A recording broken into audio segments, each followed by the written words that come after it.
Hello, it's 9 p.m. in RTD. It's time to English New Edition for tonight headlines. We have the Minister of Justice receives the UNDP representative in Djibouti.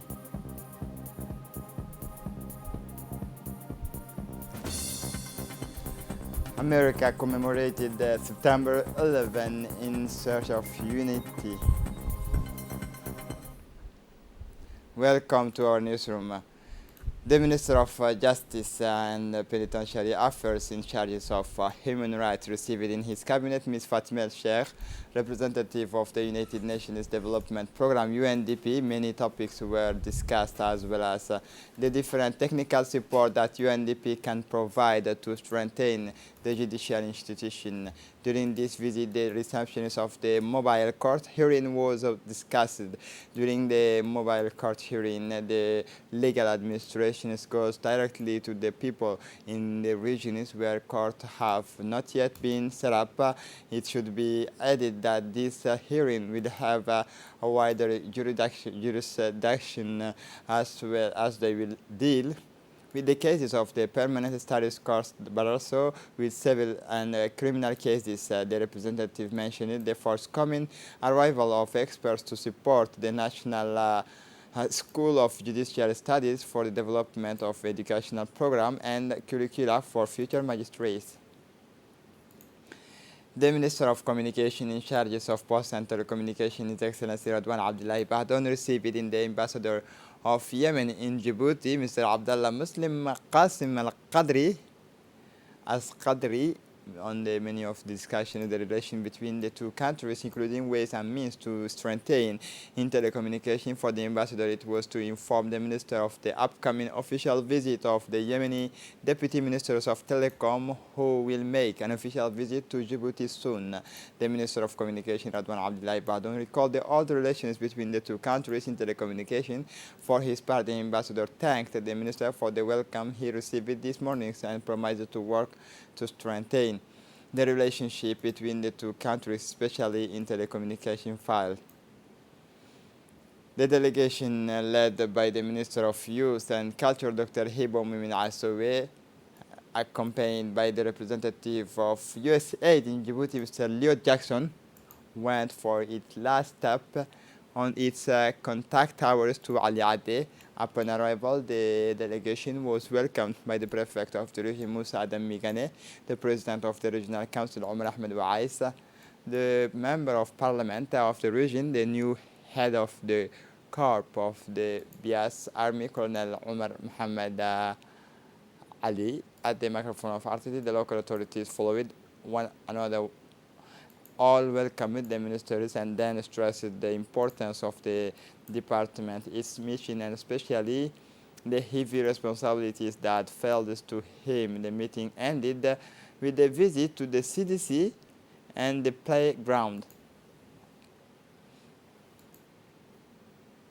The Minister of Culture took the floor, and she thanked everyone for the warm welcome she received and emphasized the self-sufficiency capacity of the locality for an inclusive development. Moreover, she reminded that the youth is an essential capital and lever of development that must be placed at the heart of the concern of the locality.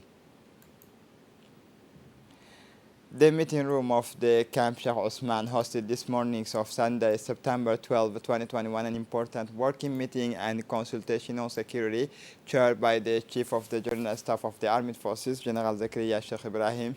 This meeting was attended by the Chief of the Defense Staff, General Brigadier General Tahiru Ali Mohammed, Colonel Major Mohammed Qayad Gelle, Deputy Chief of Defense Staff, and officials of the defense and security institutions of the country, namely the Acting Chief of Staff of the National Gendarmerie, Colonel Ibrahim Almi Qaib, the Director General of the National Police, Colonel Abdullahi Abdi Farah, the Commander of the Coast Guard, Colonel Omar Wa'ais Bogore.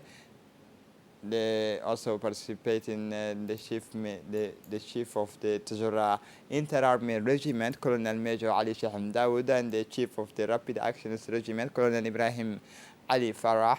This working meeting and consultation was to discuss ways to strengthen the security of the country, especially the sensitive areas of the territory. In recent years, the regions of the Horn of Africa is plagued by instability.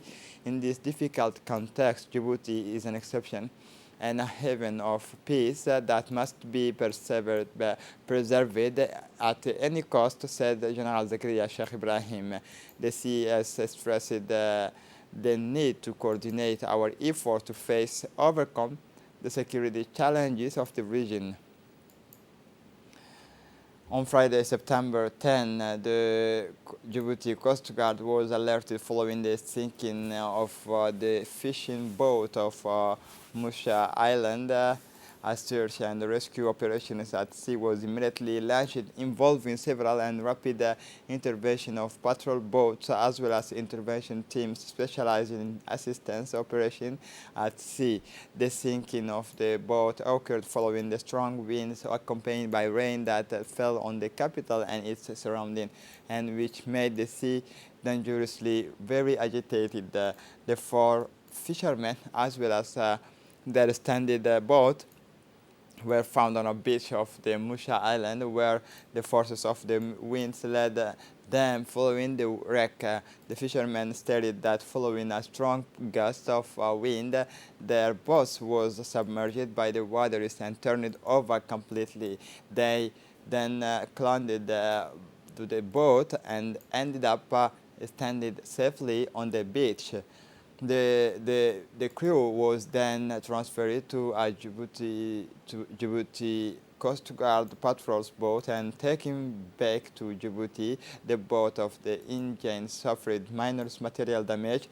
As a result of this incident, the Djibouti Coast Guard reiterated its call to sea users to be extra vigilant when navigating at sea, and would like to remind them that the toll-free emergency number 1500 remains at their disposal 24/7.